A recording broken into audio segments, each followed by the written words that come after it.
Hello everybody, I'm Tony Lankford, the executive producer for the Actors Lounge. Now the Actors Lounge is a television program that shows you Philadelphia actors doing what they do and telling us why they do it. And we also have some great movie trailers to show you and the latest happenings of the hottest movies in Hollywood. So sit tight, we'll be right back.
A long time, really, since I was like, I think it was my first play when I was like 8 years old. It was Christopher Durang's Sister Mary Ignatius Explains It All for You. I played Thomas, the little boy who Sister Mary Ignatius teaches the catechism and sort of uses as her shill throughout the show. Yeah.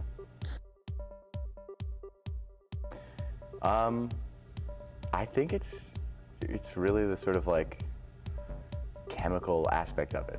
I mean, to be really sort of basic about it, I mean, you get out on stage and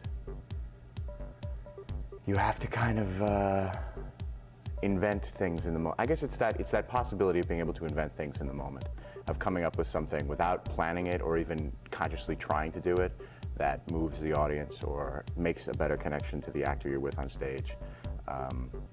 And it doesn't happen all the time. It doesn't happen in every show. I mean, it happens hopefully once or twice in every show for me anyway, right now.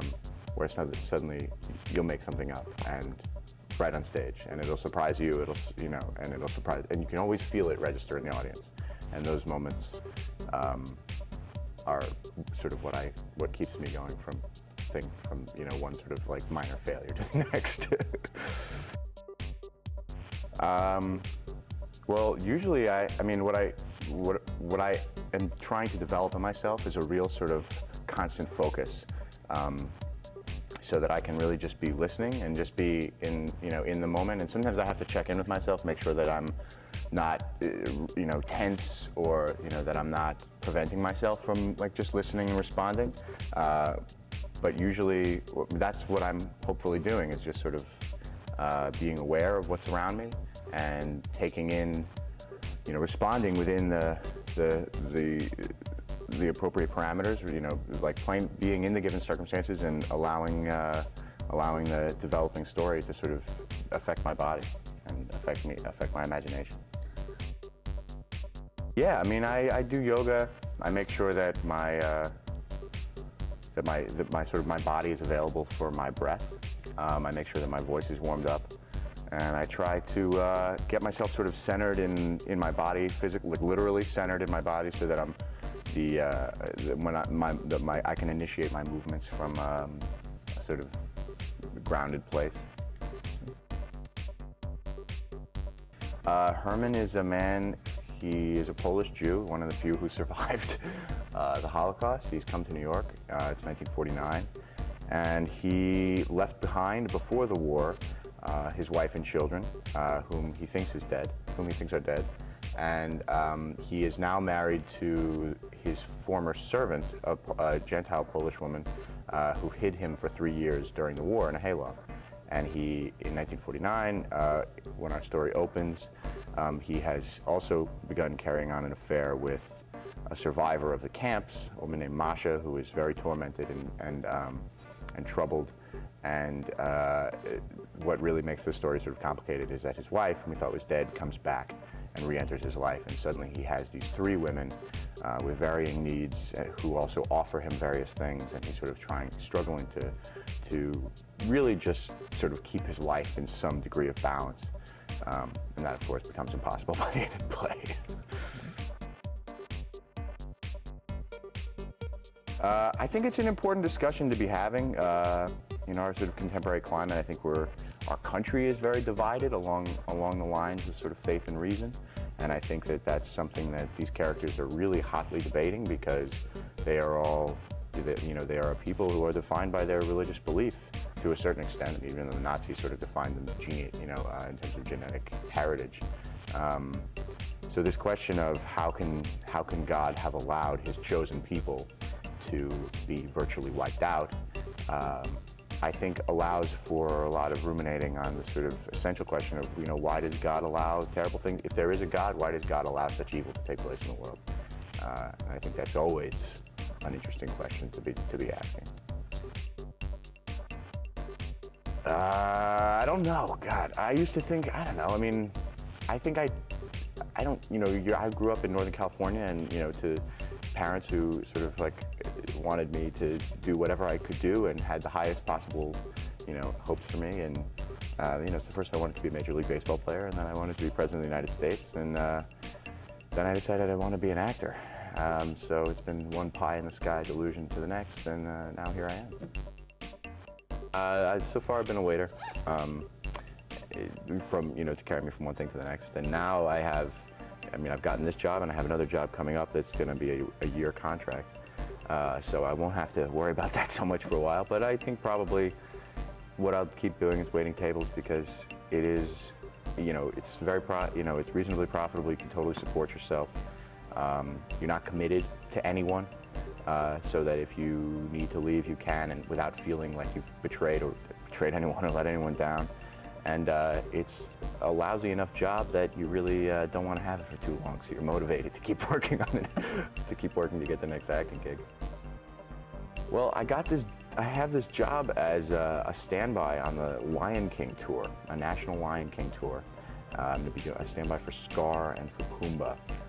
So hopefully I'll get to go on enough that I can sort of stay fresh and keep alive, but it's just an opportunity to be inside that kind of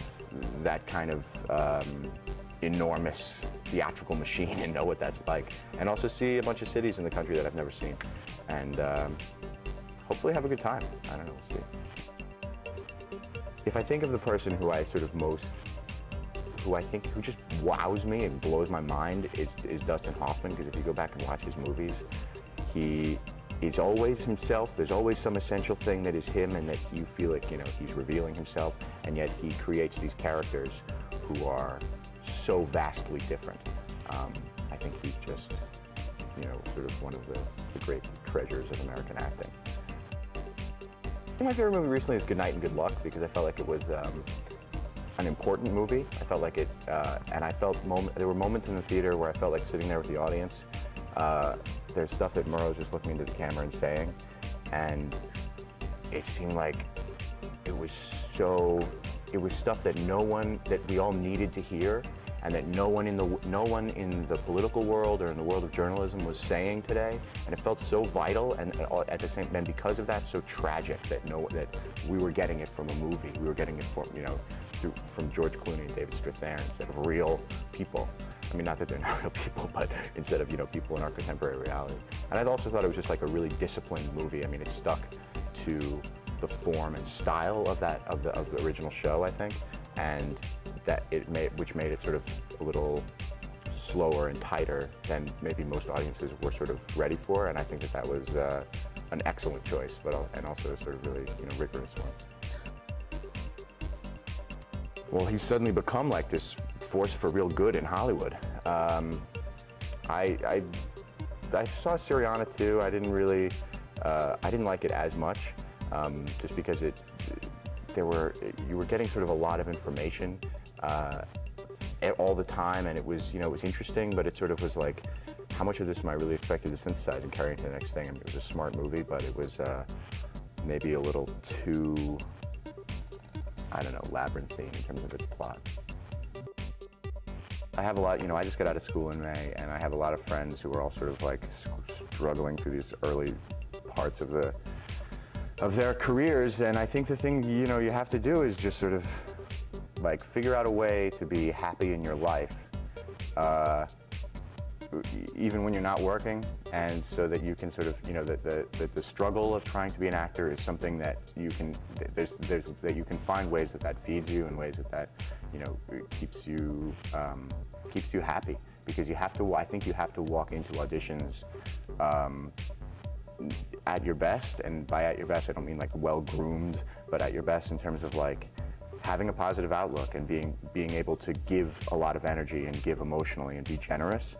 And if you can't come from that generous place, I think people feel that, and I think that's when you feel sort of desperate, or you feel compromised. And so you just have to sort of, I think that's the only thing I can say is find a way to feel okay about your life, even when you're not getting this thing that you most want. I like it. I mean, we just opened last week, so I haven't really been able to like get out and explore that much. But it's definitely got its own character, and I like that. Having just spent 6 months in New York, it feels like everybody in New York is trying to be something better than they are.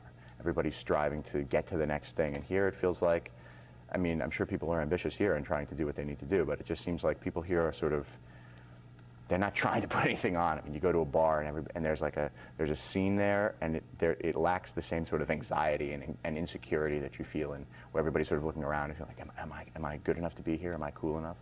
People are more settled here in who they are. Maybe that's such a generalization, but that was my impression. The next thing I'm doing is I'm going on tour with The Lion King, starting in Fort Lauderdale in April. I'm Morgan Spector. I'm an actor.